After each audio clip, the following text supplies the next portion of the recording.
Selamünaleyküm arkadaşlar. Ben Halil Bazı YouTube kanalıma hoş geldiniz. Hepinizi sevgiyle, saygıyla selamlıyorum. 9 Eylül 2025 Salı günü. Sabah havalarına gittim geldim. Uykusuzum, perişanım. Ama içerik lazım. İçerik yok. Ne yapalım? Takipçilerimize bugün abimin güvercinlerini çekeriz dedim. Bugün güvercinler çekeceğiz. Uçacak güvercin yok. Sadece yemini yiyorlar. İzleyeceğiz, bakacağız. Abime güvercinler hakkında sorular soracağız. O da bize cevap verecek. Tabii videoya geçmeden önce burada bir küçük bahçe var. Bunu da size bir göstereyim. Bu arada daha kuleye geçmedik arkadaşlar. Evin yarısı burada. Yarısından fazlası da kuluda. İşte yavaş yavaş taşınıyoruz. Herhalde 2 gün sonra tamamen gideriz. Bunun da bilgisini sizlere aktaralım. Merak edenler oluyor, soruyorlar. Neden kuleye gidiyorsun diye soruyorlar. Arkadaşlar şimdi köydeyiz. Şehir hayatı yaşıyoruz. Yani benim gibi birçok insan. İşlerinden 5 aile veya 10 aile çıkmaz. Onlara çıkar. Diğerlerinin ne hiçbirinin bir tavuğu var, ne bir ördeği var, ne bir kazı, ne bir ineği, koyunu, hiçbir şey yok. Benim yine 3 tane köpek kapının önünde bağlıydı. Çoğunun o da yok. Köyde şehir hayatını yaşıyorsan, bir sürü genç çocuğun da varsa, o zaman şehir hayatı daha iyi. En azından orada çalışırlar. Gitme gelme sorunu olmaz. Vasıta sorunu olmaz. Bir de en çok Melike için. Melike çok sıkılıyor burada. Sürekli bağırıp çağırıyor. Gidelim, gezelim diye. En azından kuruda elini tutarsın. Şöyle 2 caddeyi gezersin. Hem canlı yayın yaparız, hem video yaparız. Ne bileyim, çocuk parkları var. Oralara götürürüz. Melike de sıkılmamış olur. En azından yorulur. Yorulduğu zaman da eve geldi mi sakin oturur. Rahat olur. Biz de rahat ederiz. Daha sonra da ben dedim fiber internet kullanırım kuluda. Benim internet hızım çok yüksek olur. 4K 8K video çekerim. Daha böyle görüntü kalitesi iyi olsun diye. Gittim fiber internet başvurusunu yaptım. Çektik içeriye. Dün bağlandım. Baktım benim şu an evdeki Superbox gibi yükleme yapıyor. Yapsın. Yine 4K video çekerim. Niye? Superbox kotalı. 400 GB kotalı. Kota bittikten sonra satın alıyorsun bu sefer de kotayı. Çok pahalıya patlıyor bize. Ama bu aylık 800 TL, bir de sınırsız. Yüklerim. Yarım saatte yükleyeceğime 2 saat yüklerim. Ama en azından güzel bir video yüklemiş oluruz. Bizim kuleye gitmemizin sebebi bu arkadaşlar. Siz abonemsiniz, ailemsiniz. Bunu bilmek sizin de hakkınız. Başka bir amacımız yok. Biz bunun için gidiyoruz. Şimdi videomuza geçelim arkadaşlar. Burada bir şey yok. Bir salatalık var, bir kabak var. Bir bakalım. Hadi bakalım arkadaşlar. Abone değilseniz abone olun lütfen. Şuradan videoyu beğenin. Ben de hemen videoya geçeyim. Burada bir tane kabak var. Burada da bir tane salatalık var. Gözüme çarpan, sizinle konuşurken bir yandan da gözümü gezdirdim, dedim neler var neler yok. Direkt nokta açı yapıp gösterip güvercinlerin yanına geçelim diye. Bir tane salatalık var orada. Başka da görmedim. Burada da 3-4 tane domates var. Onların da yarısı sarı, yarısı kırmızı, yarısı yeşil. Daha olmamış. Olanları tabii ki sökmüşlerdir. Minik küçük bir bahçe. Bunlara da bereketli olsun maşallah diyelim arkadaşlar. Biz koyuna, kuzulara, ineklere diyoruz ama bunların sütü yok. Bunların kermesi yok. Gerçi bunların da dışkısı çok yararlıdır. Satarsan eğer güvercinin dışkısı, gübresi daha kuvvetli. Başka yumurtası var, yavru yapar. Neyse biz yine de abimin hatırı için maşallah diyelim. Bunlar bir kısmı. Bunlar zaten Benim bildiğim en son biz bunları uçuruyorduk. Daha sonra bunlar abim erkekleri dişileri ayıracaktı. Ayırana kadar da bu sefer de Danimarka'ya gitti geldi. Gidip gelene kadar bunlar burada hepsi çiftleşmiş. Yavru yapmışlar, yumurta yapmışlar vesaire vesaire. O uçuş gitti. O şimdi yeni bir grup herhalde yetiştirecek. Bir bakalım, arka tarafa geçelim, kendisi arka tarafta. Merhaba Ahmet. Merhaba Hallo. Xeyrot bu Türündi. Xeyr selamet. Sağ ol. Baronim min Delal. Teşekkürler. Sağ olasın. Satot yerinde. Elhamdülillah. Kırık yerinde. Ona pesik noxun. Valla kuçki bu alvara ne? Kuçki çarvaki. Ne daro kuçki kmeji. Buzo. Bir de köpek varmış.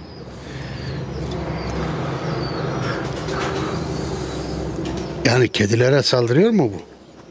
Saldırmıyor ama kedi korkusundan onu görünce gelmiyor. Gelmiyor. He. Ona güvenerek o güverciler orada başıboş bırakabiliyorsun. Aynen.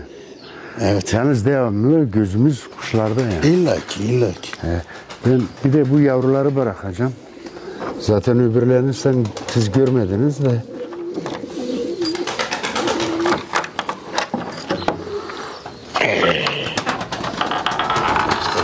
Sandalye.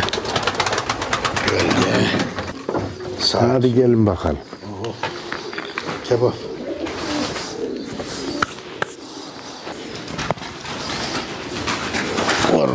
Otur.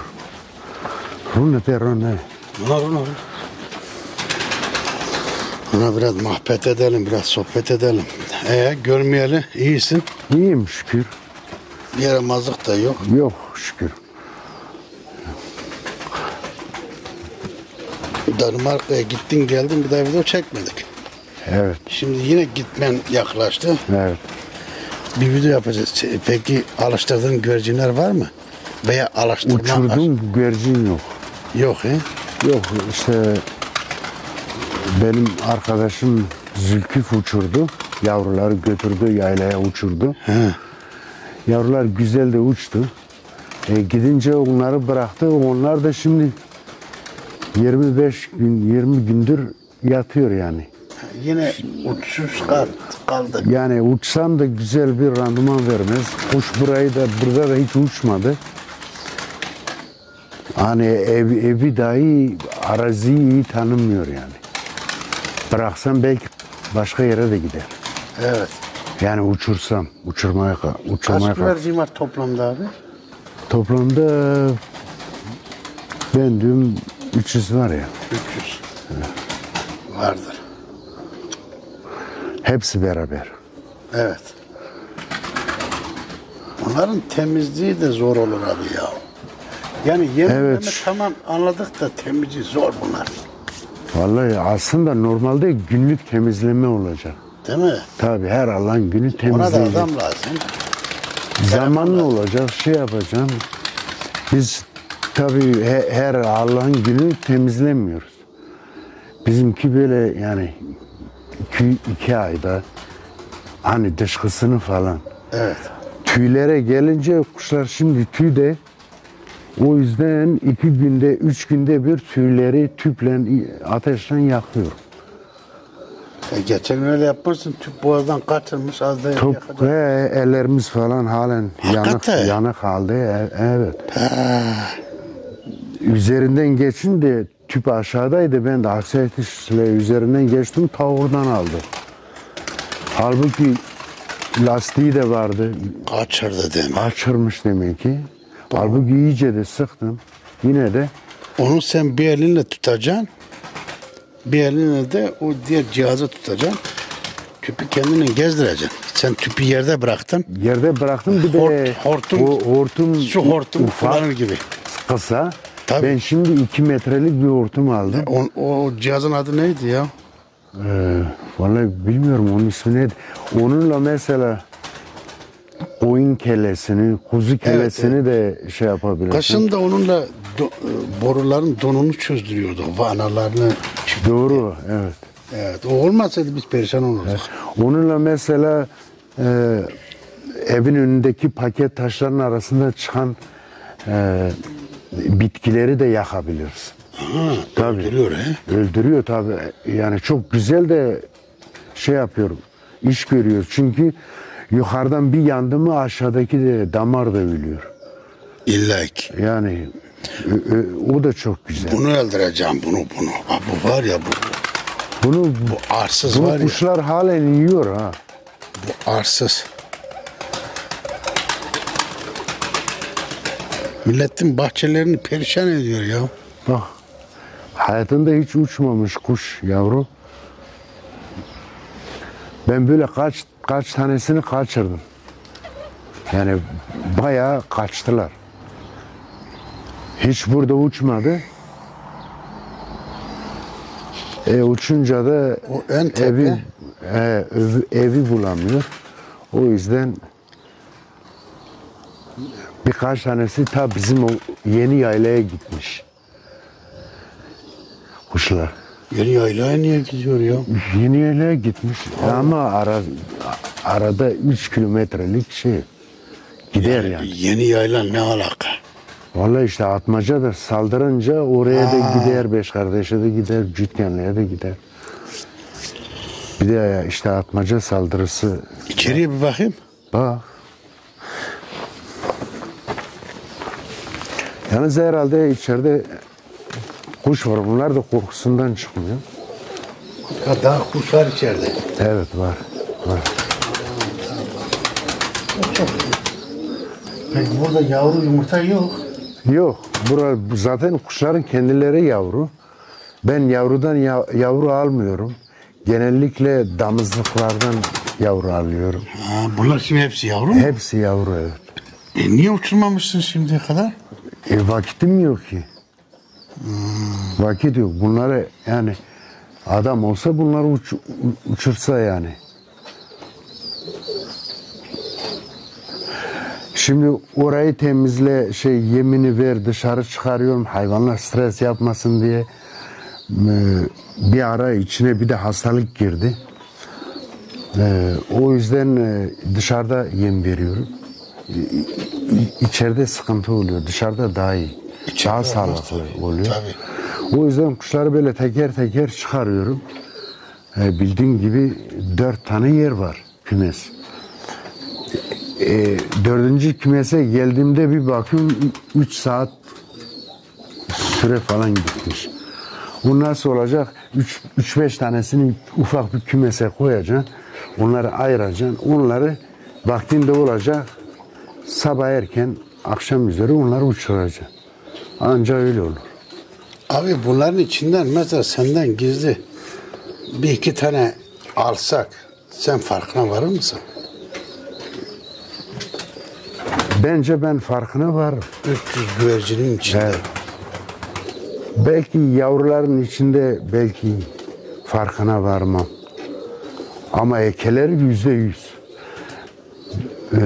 Mesela ben Danimarka'ya gidip geliyorum. O anda 3-5 tanesi ölüyor.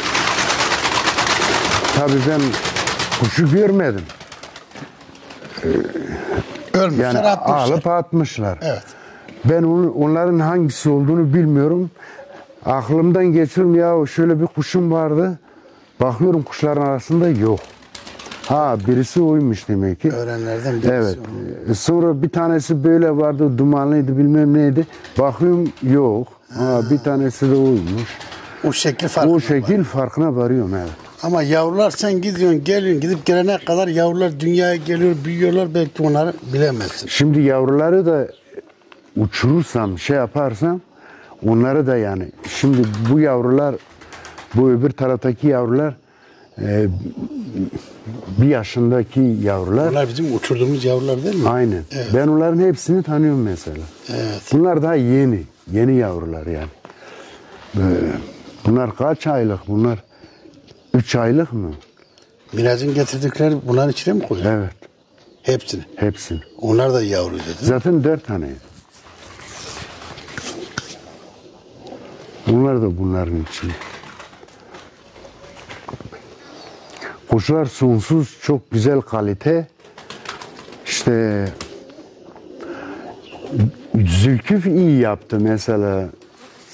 Ama Zülkif az taşıyor. Kontrollü yapıyor işi. Bir de uçuruyor adam. Adam yani uçuruyor. Uçurmasını da iyi. Sessizliği çok güzel. Zamanı da var. İşi de biliyor. Evet. Çok güzel uçuruyor. Yani inan ki ben 7 yaşından beri kuşçuluk yapıyorum. Zülküf kadar uçurmam kuşu. Seyisliği çok güzel. Değil mi? Evet. Yani bir işaretle kuşları içeri koyuyor. Bir işaretle kuşu havaya kaldırıyor. Yani kuşu kendi şeyini Kontrolünü almış. Aynen. Allah Allah. Eğitim işte eğitiyor. Kuşlar da çok güzel performans yaptı. Yani büyük yavrular hepsi performans yaptı. Yani hepsi güzel çıktı. Güzel oynadı. Öbür yavrular da tam yani oynamaya başlarken bu sefer de adam gitti Avusturya'ya. O yüzden kuşları tekrar buraya getirdi. Zor olmuyor mu götür getir? Onlar orada yumurta yapmıyor mu? Bazıları yapıyor. Onlar ne yapıyor? Alıyorsun altında. Yavru varsa getirip burada atıyorum bir yuvada tek bir yavru var. Onunla yanına atıyoruz. Bakarsa anne ikisini de doyurur he? Doyuruyor he. Anne baba doyuruyor he. Vallahi iyi, o da iyiymiş. Şimdi 2 tane anne babayla bir yavruyu büyüttükleri zaman yani yem fazlası oluyor kursaklarında. Baktılar ki bir yavru mesela ağaç yem istiyor, hayvan şey yapıyor. Yani verirler, büyütürler yani. Bu güvercinler yani öyle. Demiyor bu benim yavrum değil. Biliyor da yani yavru daha ufaksa genetik yavruyu dövmüyor, şey yapmıyor. Ama yavru biraz böyle tüyler çıkmışsa yavruyu öldürebilirler yani. Öyle mi? Tabii. Bakıyorlar yavrusu değil, tüyler de çıktığı zaman öldürüyor yani.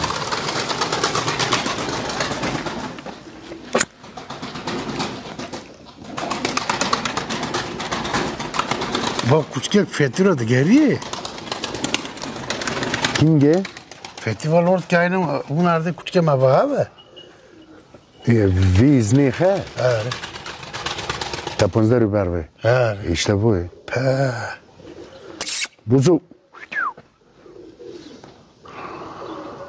Buzu'yu biz böyle sahiplendirdik. Buzu şeydi, sokak köpeğiydi. Atmışlar burada, bırakmışlar hayvanı. İşte buraya havluya girdi. Biz de baktık bu hayvan sahipsiz. Atmışlar, bırakmışlar ve sahiplendirdik. Bir daha gitmedi burada. Bir de ilgi alaka gösterdi. Evet, bir baktım millete havlıyor, rahatsız ediyor, bağladım. O artık senin köpeğin. Birileri rahatsız ederse yani kapına gelirler. 2-3 aydır hayvan bende. Bir iç parazit hapı, bir de 2-3 gram ibumek yaparsan bu at gibi olur. Bu çok büyür bu yavru. Sen şimdi ekmek veriyorsundur, yemek kartları veriyorsundur, o uyuz eder. Ben gittim un getirdim. Unla karıştırıyor. Aynı işte baharat var onlarda. Yemeklerin içinde tuz var. O hararet yapar. Yani uyuz eder. Herhangi öyle bir şey olursa zaten müdahale eder. Ama görüyor işte. Ko. Yani gorut dediğin sen zannediyorsun ki derisi gözükecek, çatlayacak. Yani tüyü dökülecek. Bunun herhangi böyle bir sıkıntısı yok ki. Otora belki. İbumek yapacaksın. İbumek gerekirse onu da yaparız. Yani. Evde var ben. Hem de kalitelisi. En iyisi. Birkaç gram vururuz. Ondan 3 gram vurdun mu bu haftaya var ya kumaş gibi olur. Ben akşam üzeri Mustafa amcamın yanına geleceğim. O da diyor karayı al götür. Karayı getireceğim o ufak zarar. Onu getirip onu da burada bağlayacağım. Ey Ramıyma. Evet. Avkisin dün mostakali. Havacınlar mütki. O tamam o var ya onun kadar kurnaz hayvan yok. Arkadaşlar bilirsin bizim Ramon havuzunda bir tane siyah var. Geçen gün videosunu çektik ya. Dedim Erkan'a dedim Erkan sen bir çık dışarıya ben gizlice bir videosunu çekeyim. Sen yabancı şimdi seni gördün mü toparlar. Tabii ben böyle köşeden video çekiyorum. Erkan çıktı. Erkan hala bu toparlıyor. Toparladı. O çok oyuncu. Topal değil. Çok oyuncu o. Çok akıllı, çok zeki bir Hele adam. böyle hiç sesini çıkarmadan böyle ona doğru git gözlerine bak. Bir şöyle yapıyor, bir şöyle yapıyor, bir şöyle yapıyor. Lav ama ne kadar kurnaz hayvan. Onu aynen. getireceksin ha? He. İyi. Bunlar içeri girdi. Girdi, bura böyle dursun. Onlar tekrardan dışarı çıkar yerler. O zaman öbür tarafa mı gidelim? Gidelim, öbür tarafa gidelim. Evet. Evet, bunlar da burada bunlar. Takipçilerimiz bunları tanıyor. Biz bunları uçuruyorduk. Kaç tane var burada? Bunlar az. Bunlar 40 tane falan var. Yarısı çatıya çıkmışlar. Bir de bunların içine hastalık girdi. Böyle baktığın zaman tüyleri sanki öyle karışmış. Hastalık girdi. Bunları ben zor kurtardım yani. Anca bunları kurtarabildim. Öbürleri hep öldü. Çok kötü bir hastalıktı ya. 300'ün içerisinde birisi öldüğü zaman hani üzülüyor musun? Tabii canım. Allah Allah. Yani. Demiyorsun. Uç değil mi ya 300 tane? Yok canım öyle olur. 10 tane ölse ne olacak? Şimdi ta Koçhisar'da benim kuşumu yakalasınlar. Çoğunun ayağında marka var. Telefon numarası mevcut. Benim ismim var. Adam ta oradan bana telefon etse Koçhisar bura kaç kilometre? Ya Ankara olsun. Ankara'da olsun. Kestirme gidersen 60, öbür taraftan gidersen 90. Ta Ankara'da olsun. Adam dese kuşum bende. Ben buradan gider kuşumu alır getiririm. Kendisi de ne istiyorsa para olsun. İşte ben senin kuşunu yakaladım bu kadar para istiyorum. Veririm. Kuşumu alır getiririm. Allah Allah nasıl bir merak ya. Vallahi bravo. Öyle yani ben bu kuşları bunların yani ata dedelerini ben sahiplendirdim. Ben neler gördüm neler çektim. Bunlar niye arada böyle oradan oraya uçtuklarında arada bir takla atmıyorlar? Vallahi içlerinden hiç uçmayanlar var bunlar. Yani bir de işte dediğim gibi hayvan hastalandı. O yüzden yani şeyden düştü. Performanstan düştü hayvan. Güçten düştü. Evet. Bunlardan benden korktu. Arkadaşlar öyle sıkıcı bir hava var. Herhalde yine yağmur yağacak. Dün zaten güzel bir yağmur yağdı köyde. Ben yoktum, kurudaydım gerçi. Şimdi yine sıkıştırıyor. Herhalde yine yağacak. Yani var ya tam anlamda yüzümde güneşe doğru perişan ediyor beni. Öbür tarafa geçmek istiyorum. Köpeğin olduğu tarafa. Sırtımı güneşe vereyim. Görüntüyü de net alayım diye. Gidemedim. Korkuyorlar, kaçıyorlar.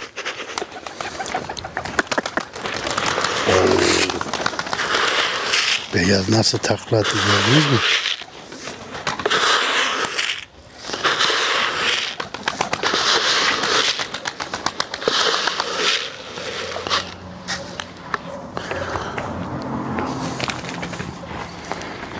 Geçen gün Zülkif'in yanına gittik. Zülkif diyor ben bir uçursam istesem 4 saat inmesinler onlar 4 saat havada inmez diyor. Onu nasıl yapıyor onu öyle ya? Dedim ya çok güzel bir sesliği var. Hakkından çıkıyor yani adam güzel uçuruyor kuşu. İşte yem vermesini ne kadar yem vereceksin. Hatta Zülküf diyor kuş uçtuktan sonra yere indiği zaman hemen suyu içmeyecek. Kuş zarar görüyormuş yani. Atıyorum bir saat uçtu indiği zaman hemen suyu içmeyecek. O yüzden su içeride, dışarıda değil. Yani içmesin, suyu içmesin diye inişten sonra. Mesela biz eskiden atlarla çorak getirmeye giderdik. Atlar gelirdi, yorulurdu. Arap dayım bize derdi, yorgun atta hemen su vermeyin, çatlar. Aynen, aynen.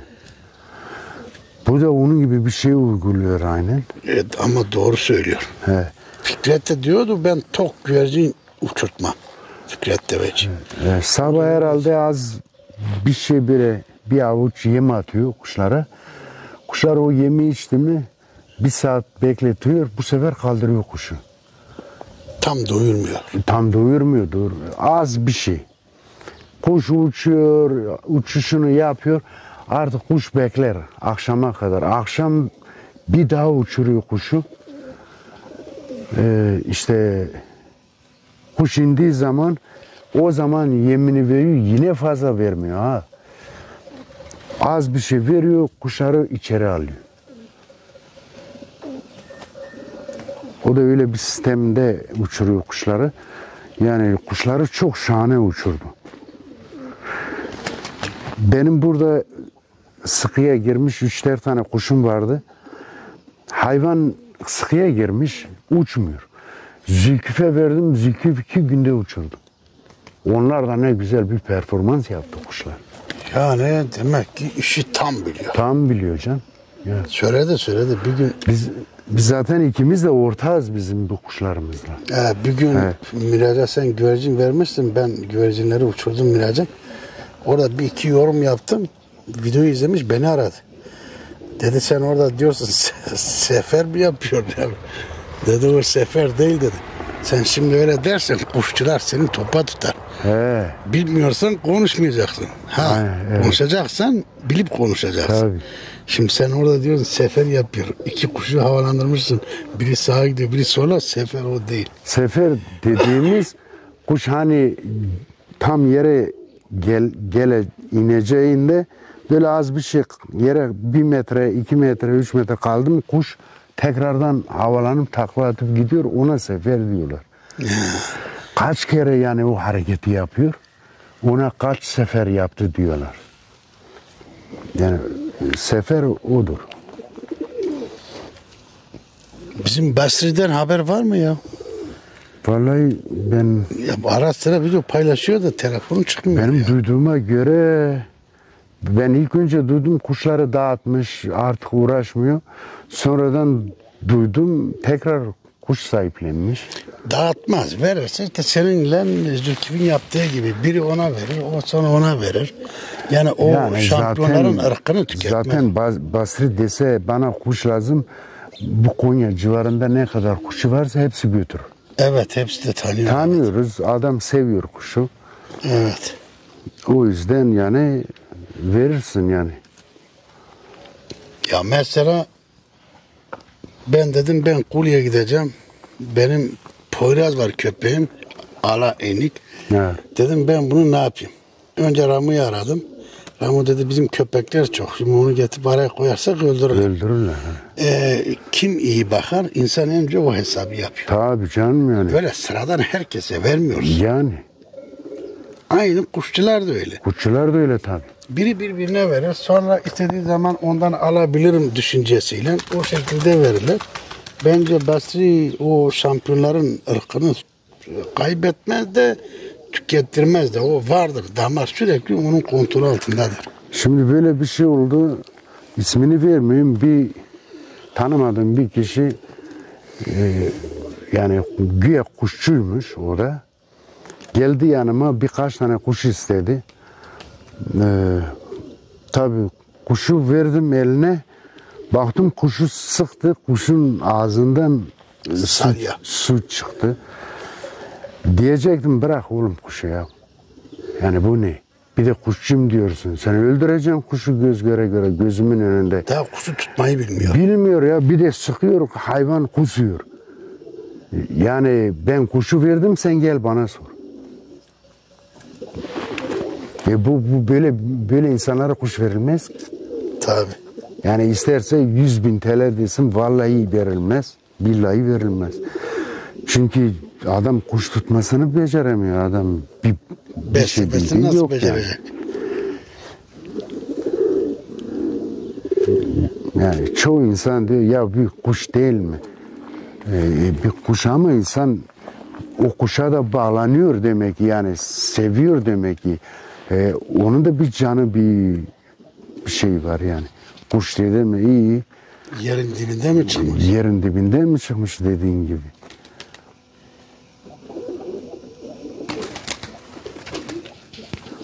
Ya bazıları, çoğu kişi diyecektim de çoğu değil de bazıları özeniyor. Hatta kuşa yem dahi vermiyor. Habire kuşu uçuruyor.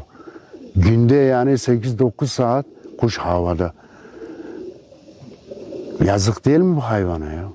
Ha, öyle de olmaz he? Olmaz tabii O da ya. uçurup takla attırmaya çalışıyor. Sadece takla atsın ben bakayım. Öyle olmaz ki. Bu hayvan dinlenecek, yemini düzenli vereceksin, bunun bakımını yapacaksın. İlacıymış, ne bileyim her şeyi bilinçli. Eğer o bilinç yoksa bence kuş taşımasınlar, yazık hayvan.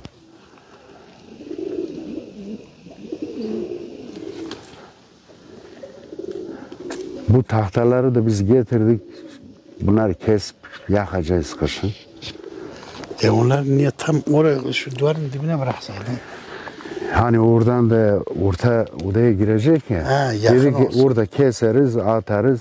Yakın olsun. Fethi kesecekti.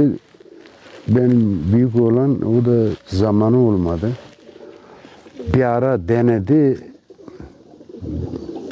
Randıman vermedi. Öyle kaldı. Şimdi mecbur birisini getirip onları şey yapacağız, keseceğiz. Şu iğde ağacını biraz ona özen gösterin. Bu 2 yılda var ya. Ya bugün bu yıl yağmur yağmadı. Yağmur yağmaz. Keşke sulasaydın. Bir de onun yeri kötü olmuş. O mesela şu köşede olmuş olsaydı tam şu parke taşlarının köşesinde mesela en azından sen burada akşam gölgesinde otururdun. Evet. Neyse büyüsün, burada da faydası olur. Bunlar arsızdır. Bunlar çok hızlı büyürler. Benim şu beyaz ön tepe, onu biraz kaldırayım, bu da şey olsun yani. Gırgırına bir uçsun. Hele ne yapacak? Sıkıcı bir sıcak var. Yani var ya. Bu beyaz da. Beyaz kalkamıyor bile taklada. Bu Zülküf'ün orada uçtu bu kuş. Çok güzel de uçuş yaptı orada. Başka hangisi orada uçtu? Bak bu kuş halen hasta. Hastalığı hala geçirmemiş. Hastalığı hala geçmedi. Benim bu kuş da 13 yaşında mıdır nedir? Yani çok eke bir kuş.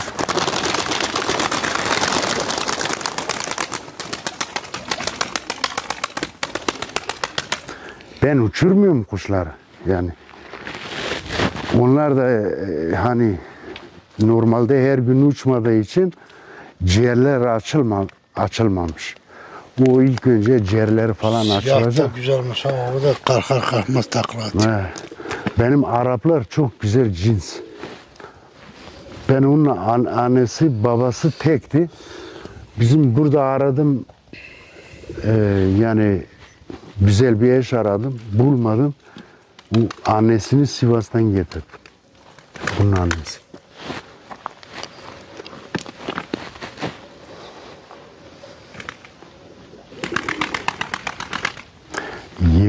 Yemişler ha. İyi. Yem kalmadı, yem bitti. Bunlar diğerlerinden daha güzel ha. Bunlar uçar uçmaz takla atıyorlar. Öbür taraftakiler takla atmıyor. Yavrular uçmadı ki, uçurmadı. Ha, onlar daha yavru.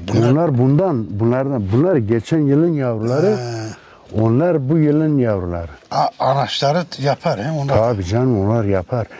kalkar kalkmaz böyle yemek takla atıyor. Evet. Benim çok ihtiyar kuşlarım var. Şimdi kaldırsan şimdi sefer yapar. O derece. O derece, evet.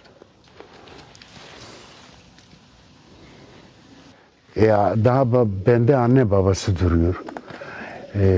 Kardeşleri var. O şurada bıraktığımız ufak yavrular. Evet. Onlar var. Yani damarı bende duruyor da tabii ölmesini istemezsin. Emek vermişsin. Bugüne kadar getirmişsin hayvanı. Bunları ben şimdi en kısa zamanda dişi erkeğe ayıracağım. Bunları da mı ayıracaksın? Bunları da, evet. Dişi erkeği nasıl biliyorsun? Nasıl seçiyorsun? Ben biliyorum canım, onlar belli.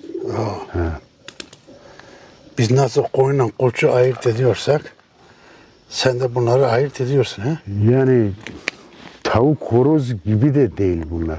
Birbirine çok benziyorlar. Ama kabasından, şeyinden yani dişi daha femini oluyor. Böyle erkek daha kaba oluyor. Bir de kurul diyor. Kendini gösteriyor. Yem yedikleri zaman böyle baktığın zaman kendini belli ederler. Belli ederler. Ama içeride sen kovaladığın zaman kendini belli etmezler. Belli etmez. Ama eline aldığın zaman da kendini belli eder. Öyle mi? Yani eğer tabii kuşçuysan, anlıyorsan anlarsın erkek dişi olduğunu. Ama yavruysa zorluk çekersin. Yavrularda biraz zor. Çok kaşınıyorlar bunlarda. Acaba bit var mı? Yok, bit yok. Kendini çok kaşıyorlar. Ben o toz gibi bir ilaç var. Onu kullanıyor. O yüzden bende bir de şöyle bir ilaç var. Sana göstereyim. Bu gördüğün her şeyleri yani gene olsun, pire olsun, bit olsun, sivrisinek olsun. Sulfaktır ismi. Evet. Bunu ne yapıyorsun bunu? Bunu suyla karıştırıyorsun. Pompayla oraya buraya şey yapıyorsun. Pompa. Evet. Bir de işte kuşları mesela sabah yapıyorsun. Kuşlar içeri girmeyecek yani. O 10 saat falan kuşlar hiç içeri girmeyecek. Niye, kokusu öldürür mü? Bu zehirli, bu zehirdir. Evet. O yüzden işte öyle. Yani bu tür önlemleri mecbur almak lazım. Almazsan kuşlarından bir verim alamazsın yani. Doğru.